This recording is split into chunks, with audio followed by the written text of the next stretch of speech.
नाम बताओ, नाम बताओ, नाम बताओ, आतंकवादियों के नाम बताओ, नाम बताओ, नाम बताओ, आजाद साहब नाम बताओ, नाम बताओ, आतंकवादियों के नाम बताओ, आजाद साहब नाम बताओ। मोदी जी इंसाफ करो, इंसाफ करो, इंसाफ दो वाली।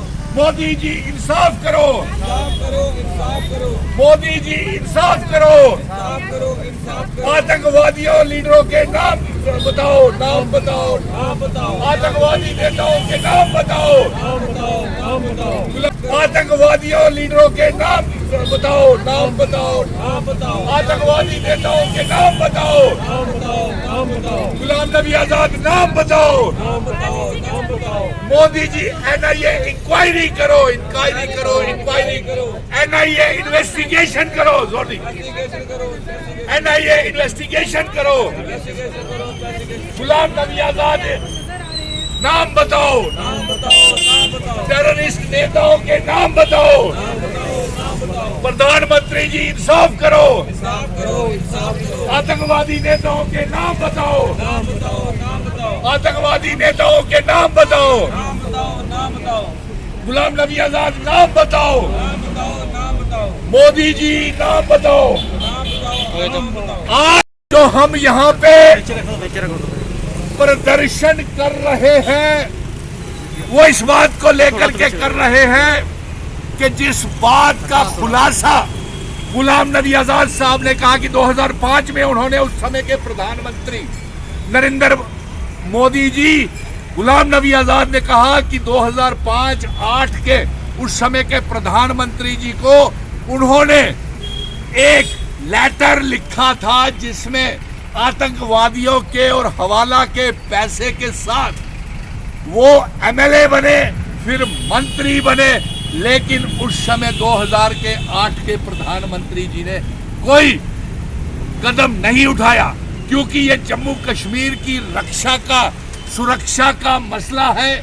मासूम लोगों की जानें जा रही हैं, हर रोज टारगेट किलिंग्स हो रही है और ये एक देशद्रोह का भी मसला बनता है कि किन नेताओं के आतंकवादियों के साथ लिंक्स थे। इस बात का ब्यौरा होना बेहद जरूरी है और मोदी जी इन्वेस्टिगेशन करे। गुलाम नबी आजाद की वो खत प्राइम मिनिस्टर के दफ्तर में अभी भी होगा, वो बाहर निकाले। अगर नहीं है तो गुलाम नबी आजाद साहब को फिर से बुलाएं और NIA CBI की इंक्वायरी करवाएं क्योंकि ये 15 साल हमें अफसोस है जो गुलाम नबी आजाद साहब क्यों खामोश रहे। 15 सालों में कितनी बहनें बेवा हो गई, कितनी बहनों के सुहाग उजड़ गए, कितनी माओं के लाल चले गए, कितनी टारगेट किलिंग्स हुई, कितने सुरक्षा बलों की शहादतें हुई।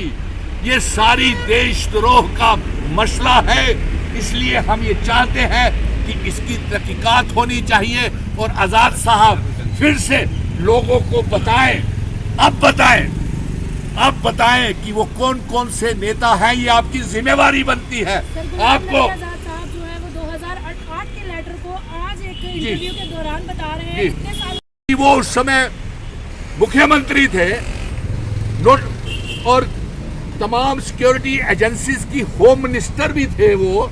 फिर उसके बाद पार्लियामेंट में मेंबर पार्लियामेंट रहे।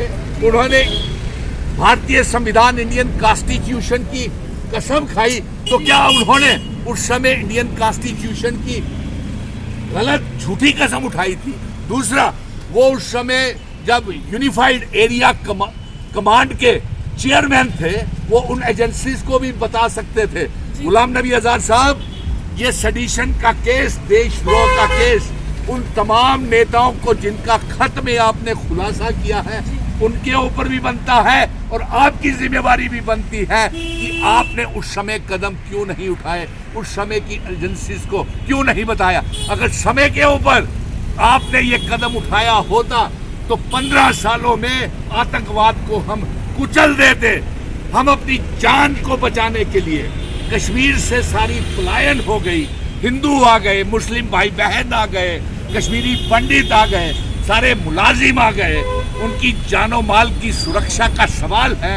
इसलिए गुलाम नबी आज़ाद साहब, हम आपसे फिर चाहते हैं कि पब्लिक डोमेन में जब आपने ये कहा है कि ये कुछ नेताओं के हवाला के पैसे के साथ वो यहाँ पे एमएलए और मिनिस्टर्स बने, उनका खुलासा होना बेहद जरूरी है। सीबीआई और एनआई की कांग्रेस नेता का नाम भी आ रहा है, उसके लिए क्या कहेंगे? जी, उसकी भी इन्वेस्टिगेशन होनी चाहिए। अफसोस की बात तो ये है कि क्या उस समय गुलाम नबी आज़ाद साहब वकार रसूल वानी के बड़े करीबी थे, कांग्रेस का प्रेसिडेंट उन्होंने बनाया, क्या उनकी जिम्मेवारी नहीं बनती थी गुलाम नबी आज़ाद साहब की? ये उसका नाम क्यों छुपाया, आतंकवादियों को क्यों बचाया? आपने तो भारत के संविधान की कसम उठाई हुई थी, शपथ उठाई हुई थी, फिर आपने ये लोगों के नाम क्यों छुपाए? मोदी जी, हम अपनी जानें बचाने के लिए, टारगेट किलिंग्स को रोकने के लिए और जम्मू कश्मीर में खून खराबा रोकने के लिए आपसे ये फिर मांग कर रहे हैं कि जो गुलाम नबी आज़ाद को फिर से सीबीआई, एनआईए और प्रधानमंत्री जी अपने कार्यालय में बुलाएं और ये इसका ब्यौरा करें कि आतंकवादी नेता, टेररिस्ट नेता कौन है जो मंत्री बने, एमएलए बने और हवाला के पैसे के साथ वो यहाँ पे सत्ताधारी मंत्री पद पे भी रहे और एमएलए भी रहे। ये बड़ी गंभीर